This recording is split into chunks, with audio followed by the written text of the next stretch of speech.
à tous. Merci beaucoup à la Fondation pour les sciences sociales de me permettre de présenter aussi ces résultats d'une enquête qui s'appelle...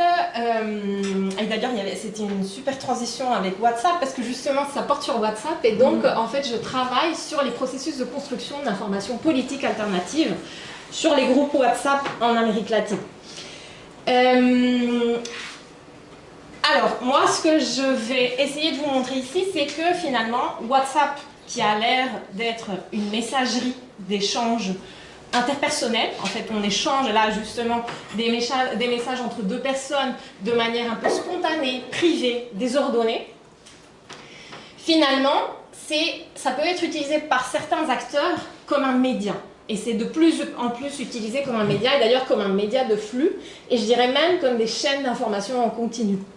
Et c'est investi par plein d'acteurs qui se disent alternatifs par rapport à la presse dominante pour créer de l'information qui se positionne toujours par rapport à cette presse dominante qui reste centrale. En fait, c'est le point de référence. On n'est pas simplement isolé entre des sources qu'on échange entre nous, mais par rapport aussi aux médias les plus importants dans les pays dans lesquels on travaille. Et on crée une forme de journalisme, en fait, qui se veut justement alternatif et positionné politiquement. Donc, ce qui est intéressant aussi, c'est qu'on voit WhatsApp, on a l'impression que c'est horizontal. C'est-à-dire que c'est des échanges très horizontaux. Cependant, ce que vous voyez dans ce genre de médias que je vais que je vais décrire, c'est que finalement, vous avez une hiérarchisation de l'information qui est très forte. C'est-à-dire, vous avez des personnes, des administrateurs qui vont faire tout un travail de modération, d'éditorialisation, de positionnement, de curation, très important parce que c'est beaucoup de curation, et de contrôle des sources, justement. Donc certaines sources par rapport à d'autres. Donc finalement, on a quelque chose d'assez hiérarchisé qui ressemble finalement à des rédactions classiques. Moi je fais ceci, donc là, bon, c'est un petit peu quelques points sur la méthodologie. C'est une enquête d'inspiration ethnographique, c'est-à-dire je passe beaucoup de temps à voir ce que font ces groupes WhatsApp en ligne. Donc ici, c'est une enquête depuis 2022, notamment en contexte électoral en Amérique latine.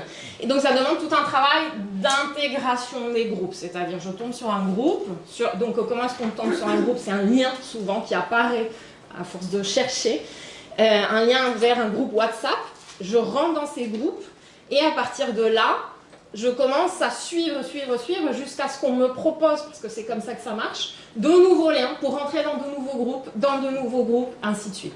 Et donc en fait, c'est un peu en boule de neige, vous rentrez dans le réseau, et ça permet finalement de mettre en évidence un réseau de groupes qui travaillent ensemble, avec des gens qui vont agir comme une rédaction finalement, et qui échangent.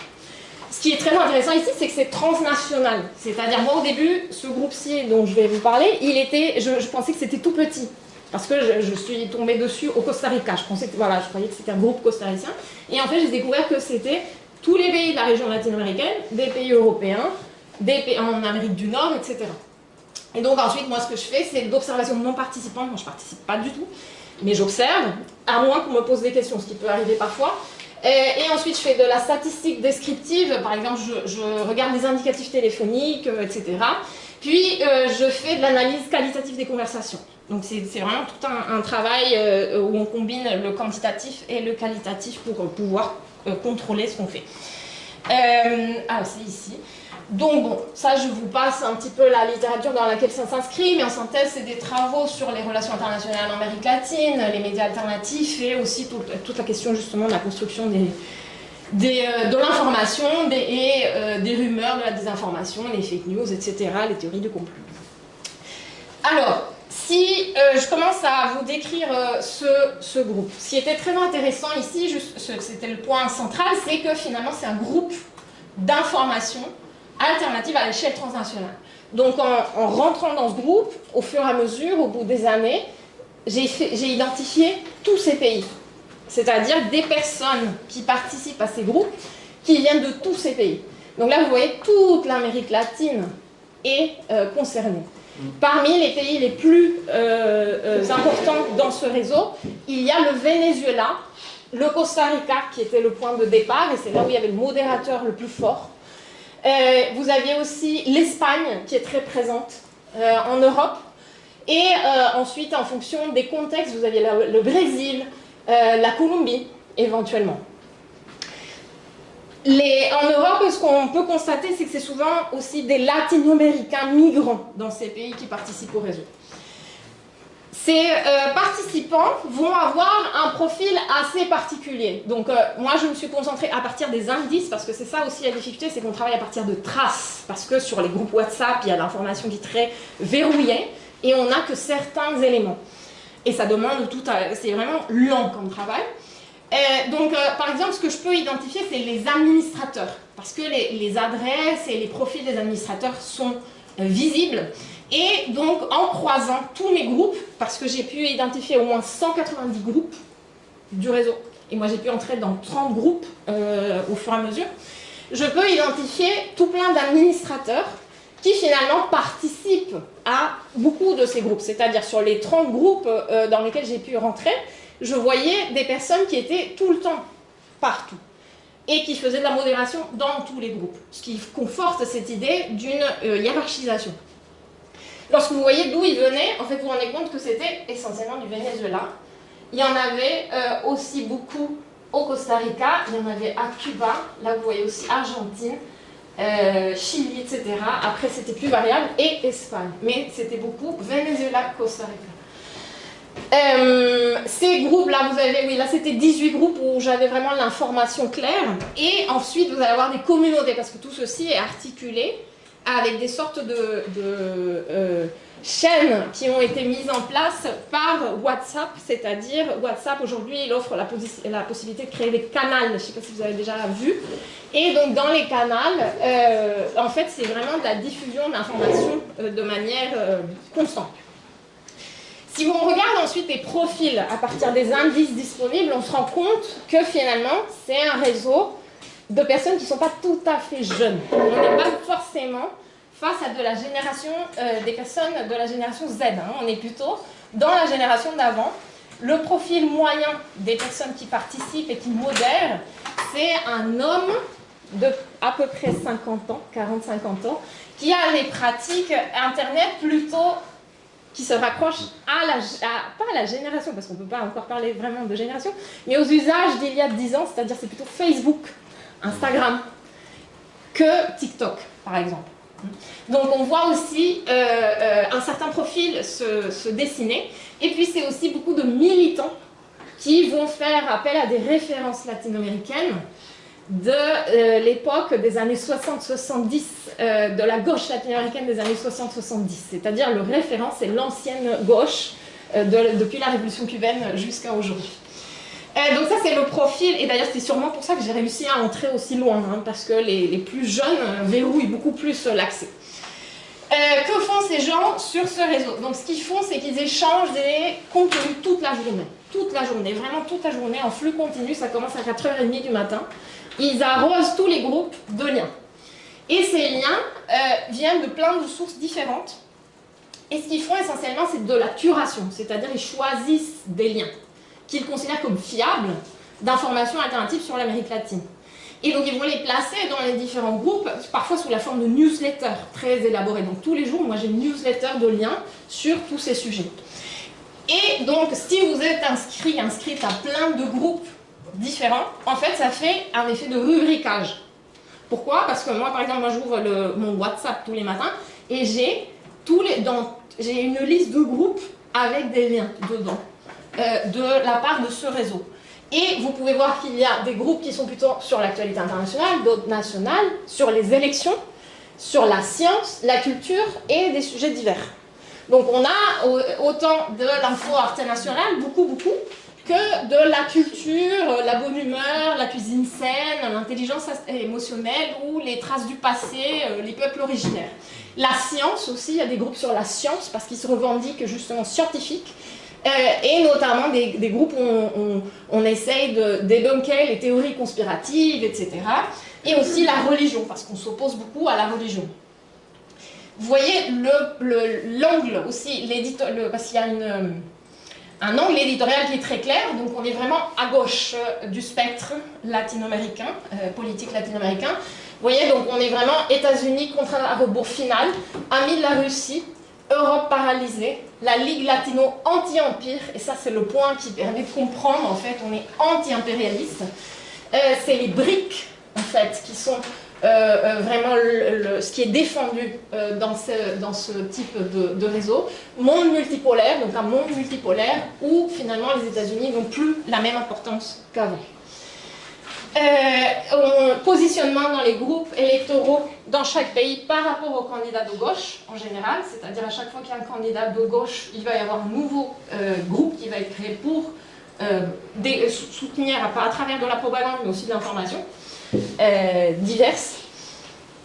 Et ensuite vous avez voilà, tout plein de sujets un peu plus divers. Alors, si vous allez voir un peu l'angle éditorial, cet angle, il va être marqué dans chaque groupe par toute une série de règles. Donc, lorsque vous voulez entrer dans ce groupe-là et vous voulez publier, n'importe qui peut publier. En revanche, vous avez tout plein de règles à respecter. Parmi ces règles à respecter, par exemple, vous ne pouvez pas, il n'y a ni le fascisme, ni la xénophobie, ni le racisme, mais aussi, par exemple, pas de publicité ni d'offres trompeuses, et ensuite pas de sujets conspiratifs comme les antivax, les chemtrails ou les ARP. Donc ça c'est assez intéressant parce qu'ils se veulent vrais en fait, ils défendent la vérité et l'objectivité de l'information qui est diffusée. Et ils disent qu'ils diffusent des informations vérifiées. Donc si on regarde ensuite, vous voyez les pratiques d'éditorialisation et de vérification. Et on voit comment les sources en fait sont très variables. Il y a plein de sources et justement c'est ça aussi un des axes de publication de ce réseau. C'est en fait on accumule des sources diverses comme mécanisme de certification. Là-dedans vous trouvez la propagande nationale et étrangère, mais aussi des contenus originaux. Il y a plein de participants qui ont leurs propres médias par ailleurs. Et donc ils diffusent sur les réseaux les infos qu'ils produisent eux-mêmes. Mais ensuite, il y a tout le côté propagande. Ce qui est intéressant, c'est que RT, News et Sputnik sont des sources officielles, très souvent, de ce réseau.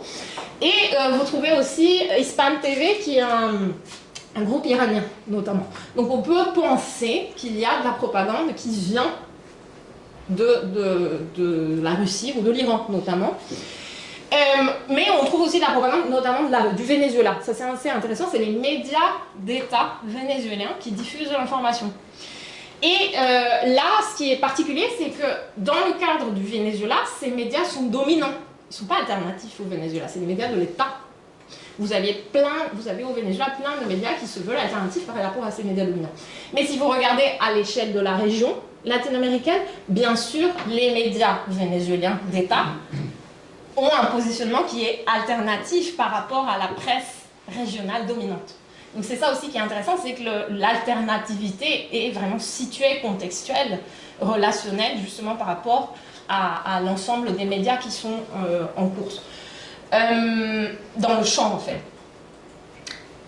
Si maintenant on avance, bon ça je vais vite, mais en synthèse ce qui est assez intéressant c'est l'opposition ambiguë aux théories du complot. Donc notamment ce que vous allez trouver beaucoup dans ces groupes, c'est des administrateurs et des usagers qui essaient tout le temps de débusquer les complots.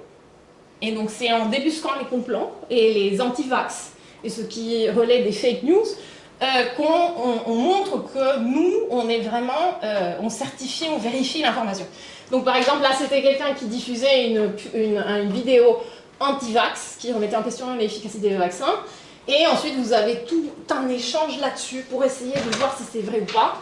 Et des usagers qui vont dire « Non, mais moi, en fait, si quelqu'un veut éliminer ma vidéo, faites-le, je suis un fils de Dieu, je suis anti-vaccin, il est expérimental, il a tué beaucoup de personnes dans le monde, ce sont des manipulateurs du peuple, c'est Satan, je suis socialiste, gauchiste et communiste, la solution, vive les socialistes !» Et ensuite, il mettait un petit drapeau du Paraguay.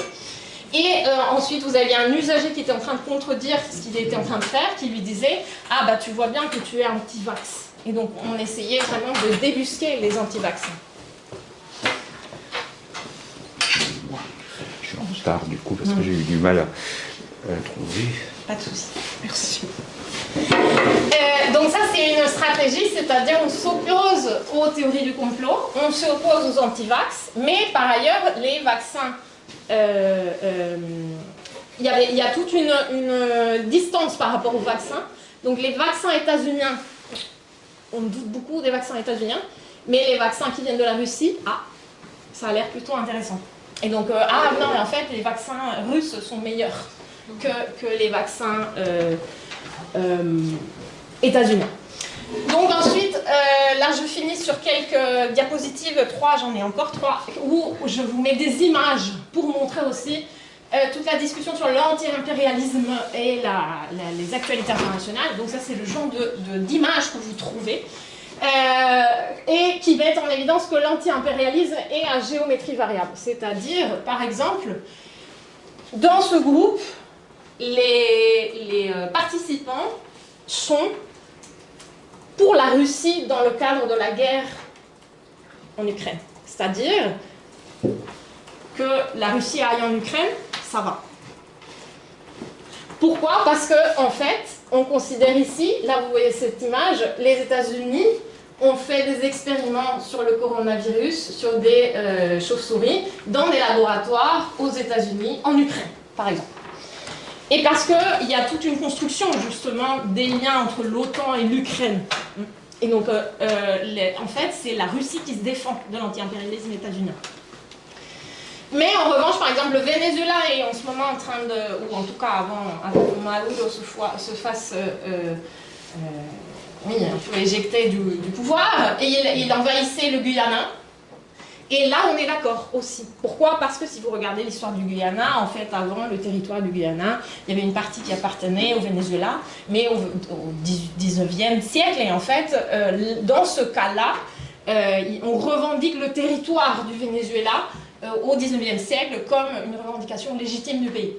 Donc en fait, dans l'impérialisme, envahir des pays, ça va dans certains contextes et pas dans d'autres.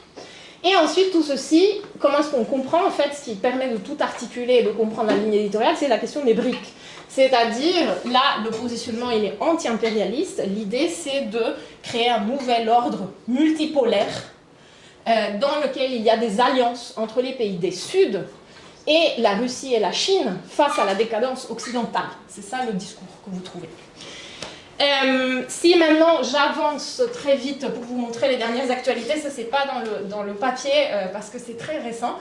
Donc par exemple là maintenant avec Maduro qui se fait qui est enlevé, oui le mot est un peu complexe justement parce que très chargé.